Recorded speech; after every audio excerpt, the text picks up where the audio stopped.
But this is not right. You're recording yourself there? I'm not going to get it in, am I? No, it isn't. How about that? That's brilliant. They know what that means.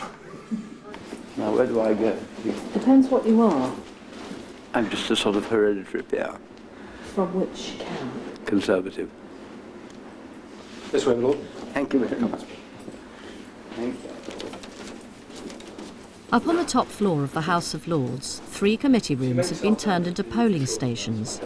Each party votes in a different room. Chesham? What's your name, please? Chesham. Are you familiar with the proceedings? 42 votes, one's your first choice. You have to use all 42 votes. Yeah, that's right. Suffolk. Are you familiar with the procedure? 42 votes, one's your first preference. 1 to 32, is it? 1 to 42. 42. And do I have to do all 42? I guess? You have to do every single one without missing them out, okay? But you realise that you had to put 42 people in order. Yes, no, I know it's far too complicated for someone like you. Much too complicated. The challenge. Far too complicated. I've been a bloody fool. I've got to put myself last. I ought to put myself first, wouldn't I? 33. I'm lost now.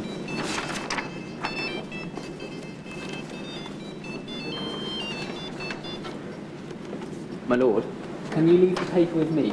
Thank you. You can't let them go, really. Just keep them in. When a bill or anything is produced and laid on the table and then it's sent down here, all these people that they call old fuddy-duddies outside, this lot here, it's like a jigsaw puzzle. They break each amendment, each item down and debate it, and then they put it back together again like a full jigsaw, and then they send it back down to the other house. A lot of them know what they're talking about. If the public outside knew what this house actually does for them, maybe they'd find a different opinion. The House of Lords is an amending chamber. It doesn't make laws, it amends them.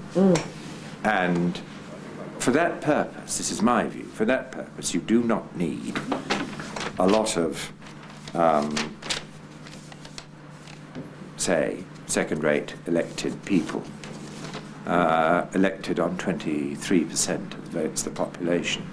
What you actually need are experts. We need people who've been around, people who've actually worked for a living, and people who have expertise in certain fields. Yeah. That's what you want here. The Earl of Strathmore and Kinghorn. Does it affect your business life, having a title? Yes and no. It can be a big disadvantage because people don't take you seriously. Particularly in the early days in computers, people assumed that I must be about 90 and very thick. There's that sort of preconceived opinion of people with hereditary titles. Then it was an advantage because people got to know that there were a couple of lords around the place who actually knew things about computers, and it became an advantage because people remembered you. I've written software, designed computer systems, I'm involved in the internet, I'm also involved in training people in business and marketing. I'm chairman of a company which does procurement consultancy, and I find business for them. So there's a whole lot of other commercial skills out there, and also modern technological skills. Hello. I've got you marked down. Well done. Thank you very much. Oh, it's a secret. I bet you'll have some models, won't you? I bet you will. Lord Bathurst. Lord Bathurst. On what basis did you vote?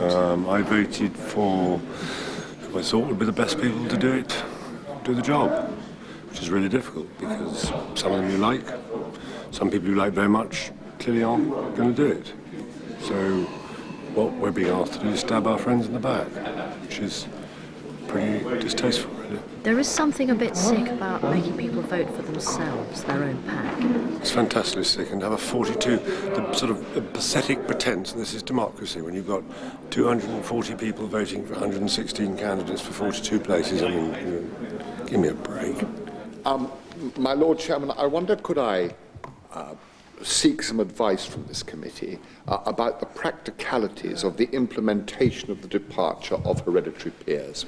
There are a number of issues which can be addressed, help with removing personal belongings from desks, the handing back of pages, passes, files, all those sorts of measures which, if addressed insensitively, will cause offence, but nevertheless need to be transmitted to as wide an audience as possible in the most sensitive way. Now, it seems to me that the most effective way to do it would be to put it on paper and send it to the peers concerned. It's the only way I think.